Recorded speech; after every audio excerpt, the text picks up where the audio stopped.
নারী ভালোবাসা পেলে শান্ত নদী হয়ে যায়, ভালোবেসে শাসন করলে অবুঝ বাচ্চার মতো হয়ে যায়, অবহেলা করলে হয়ে যায় রুদ্রতাপ কঠিন অহংকারী। নারী সব পারে, নারী আগলে রাখে, অবহেলায় রাখে।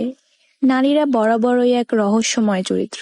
এক কথায়, নারীকে যা দিবেন তা দ্বিগুণ করে ফিরে পাবেন, হোক সেটা ভালোবাসা কিংবা অবহেলা। হ্যালো এভরিওয়ান, আসসালামু আলাইকুম। This is me Emily from my page Tasnima Akter Emily. কেমন আছেন সবাই? আশা করি অন্য দিনগুলোর মতো সবাই ভালো আছেন। আলহামদুলিল্লাহ, আপনাদের দোয়ায় আমরাও ভালো আছি। আমার এক ভাসুরের ছেলের সুন্নতে খাতনা করেছে, তো তাকে দেখার উদ্দেশ্যেই আজকে একটু সন্ধ্যার দিকে বের হয়েছিলাম আমার ভাসুরের ছেলেটাকে দেখার জন্য।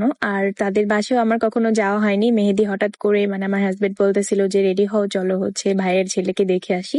আমিও বললাম ঠিক আছে চলো, এই তো তারপরে বের হয়ে পড়া। আর যেহেতু প্রথমবারের মতো ভাইয়াদের বাসায় যাচ্ছিলাম, খালি হাতে গেলে কেমন হয় বলেন। পরে একটা মিষ্টির দোকানে গিয়ে ভালো দেখে কিছু মিষ্টি নিয়ে নিলাম, তারপর কিছু ফল ফ্রুটস নিয়ে দেন আমরা যাচ্ছিলাম। তার আগে একটা মিষ্টি টেস্ট করতেছিলাম। আমার হাজবেন্ড বলতেছিল মিষ্টিটা খেয়ে দেখো, বেশ মজা হবে। যদিও আমি মিষ্টি খেতে তেমন পছন্দ করি না, কিন্তু তার রিকোয়েস্টে ওখানে খাওয়া হয়, আর বেশ মজাও লাগে। যদি মিষ্টির প্রশংসা করতে হয় তাহলে আমি বলবো আমাদের পাবনার মিষ্টি সব থেকে বেস্ট, কারণ আমাদের পাবনাতে যে খাঁটি গরুর দুধটা পাওয়া যায় সেটা অন্যান্য এলাকা বা অন্যান্য জেলাগুলোতে আমার মনে হয় না পাওয়া যাবে।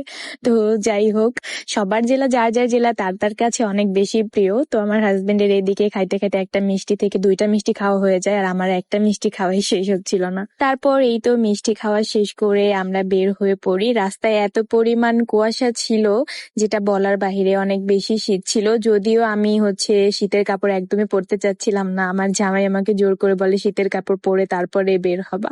দেন এই তো চলে আসি ভাবিদের বাসায়। যদিও ভাবিদের বাসাটা এটা পুরান বাসা, তারা নতুন বাসা যে ঘরটা করেছে সেখানে আর কি উঠবে, যার জন্য সবকিছু একদম অগোছালো বা এলোমেলো ছিল। দয়া করে কেউ ব্যাড কমেন্ট করবেন না। এই তো ভাতিজাগুলা তো একদম দেখেন মাশাআল্লাহ। এমন দুষ্টু মিষ্টি বাচ্চারা যদি বাড়িতে না থাকে, সেই বাড়িতে কিন্তু কোনো ধরনের কোনো মজা বা আনন্দই হয় না বলা গেলে।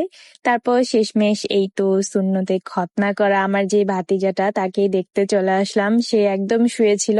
তো ছোটবেলায় এই ভিডিও দেখে কার কার ছোটবেলার কথা মনে পড়ে গেছে বা এই সময়টা, এই কঠিন সময়টা পার করার কথা মনে পড়ে গেছে, অবশ্যই সেই ভাইয়েরা কমেন্ট করে যাবেন।